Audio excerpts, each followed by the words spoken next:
ఆ, లేకుండా కూడా ప్రయాణం చేయొచ్చు. ఖచ్చితంగా మంచిదే కదా. ఎందుకంటే వాళ్ళు 6 పథకాలు ఒకటి ఒకటి అమలు చేసుకుంటూ వస్తున్నారు. 6 పథకాలు కూడా సూపర్ 6. కూటమి ప్రభుత్వం మాత్రం చక్కగా ప్రతిదీ ప్లాన్డ్ గా ఆ, అమలు చేసుకుంటూ వస్తుంది. తల్లి కొందరం కూడా జూన్ నుంచి వస్తుంది అనుకుంటా. జూన్ నుంచి కూడా ఇస్తామని చెప్పి ప్రకటించారు. ఖచ్చితంగా ఒకటి ఒకటి అమలు చేయాలా. మధ్య తరగతి కుటుంబీకులకి కొంచెం చేదోడు వాదోడుగా ఉంటే బాగుంటుందని ఆలోచిస్తాం మనం అందరూ కూడా. ఖచ్చితంగా కూటమి ప్రభుత్వం మాత్రం ఖచ్చితంగా మంచి పని చేస్తుందండి. ఎందుకంటే పరిపాలన చేతగాని నాయకుడు ఇప్పుడు అధికారంలో లేడు. అన్ని రంగాల్లో కూడా సమదృష్టితో చూసే చంద్రబాబు నాయుడు అధికారంలో ఉన్నాడు. వీటన్నిటిని కూడా కూలంకుశంగా పరికించేటటువంటి పవన్ కళ్యాణ్ అధికారంలో ఉన్నాడు. కాబట్టి కూటమి ప్రభుత్వం బ్రహ్మాండమైన అభివృద్ధి చెందుతుంది. మధ్యతరగతి సామాన్యులు దిగువ తరగతి ప్రజలకి అన్ని పథకాలు కూడా అందుతాయి. ఖచ్చితంగా అన్ని రంగాలు కూడా అభివృద్ధి చెందుతాయి. అప్పుడేంటి ఒక సంక్షేమం మీదే వెళ్ళిపోయారు అప్పుడు జగన్మోహన్ రెడ్డి గారు. ఈవేళ సంక్షేమమే కాకుండా అభివృద్ధి వైపు ఫ్యాక్టరీలు కానీ ఐటీ కంపెనీలు కానీ నిర్మించాలని గట్టి ప్రయత్నాలు చేస్తున్నారు. తీసుకొస్తున్నారు, నిర్మించే ప్రయత్నాలు చేస్తున్నారు. అమరావతి కూడా బ్రహ్మాండంగా నిర్మితం అవుతుంది. ఈ 5 సంవత్సరాల్లో అంటే మన కూటమి ప్రభుత్వం 5 సంవత్సరాల్లో ఆంధ్రప్రదేశ్ అద్భుతమైన ప్రగతి సాధించబోతుంది. కొన్ని వర్గాలు ఫ్రీ బస్ అవసరం అని కామెంట్ చేస్తారు. వాళ్ళ గురించి మీరు ఏం చెప్పగలరు? ప్రభుత్వం మీద పడుతుంది ఫ్రీ బస్ అవసరం అని కొంతమంది. తెలంగాణలోనే ఫ్రీ బస్ వల్ల నష్టపోయామని ఆర్టీసీ నష్టపోయిందని చెప్తుంది తెలంగాణ.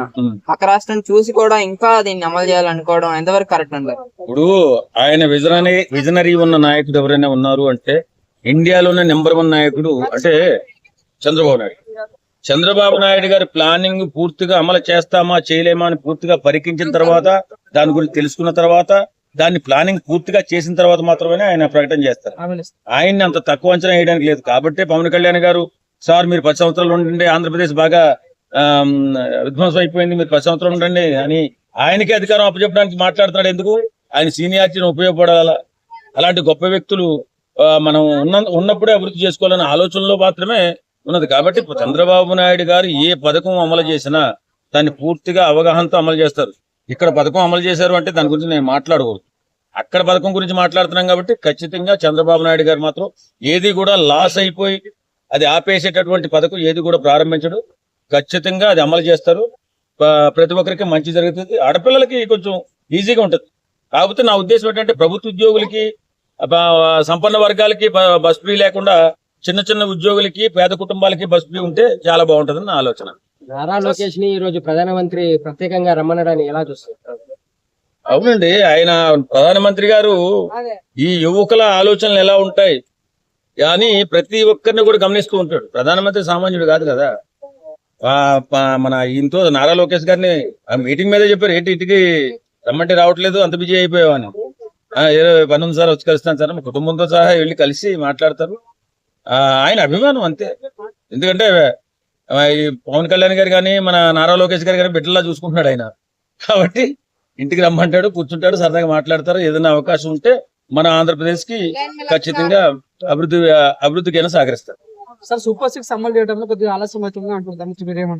ఆలస్యం అవ్వకపోతే ఏముందండి, ఆలస్యం ఖచ్చితంగా అవుతుందని వాళ్ళు ప్రకటించారు. కాబట్టి మాలాంటి తెలిసిన వాళ్ళు కూడా అంటే ఎలా జరుగుతుందని ఆలోచించే వాళ్ళు కూడా ఎలా అమలు చేస్తాడంటాం అనుకున్నాం.